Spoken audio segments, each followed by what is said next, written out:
کیا تم تقوی اختیار نہیں کرو گے؟ کیا تم گناہوں سے، حرام چیزوں سے بچ کر اللہ کی فرما برداری نہیں اختیار کرنا چاہتے ہو؟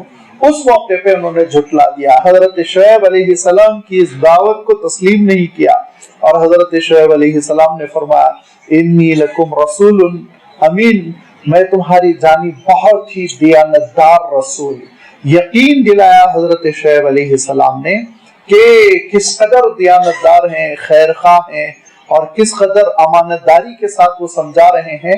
لیکن حضرت شعیب علیہ السلام کی قوم ماننے سے رہی، مخالفت کرتے رہے۔ فاتقوا اللہ واطیعون، وہی دعوت جو سارے نبیوں اور رسولوں کی رہی کہ اللہ کا تقوی اختیار کرو، میری اطاعت کرو، جس کی میں تشریح کر چکا ہوں کہ اللہ تعالیٰ کی عبادت اور اللہ تعالیٰ کا تقوی، اور اللہ تعالیٰ نے جن چیزوں کو حرام قرار دیا اس سے بچنا، یہ رسولوں کی دعوت کا پہلا نقطہ۔ اور دوسرا وَأَطِيعُونَ، رسولوں کی خود اطاعت و فرما برداری۔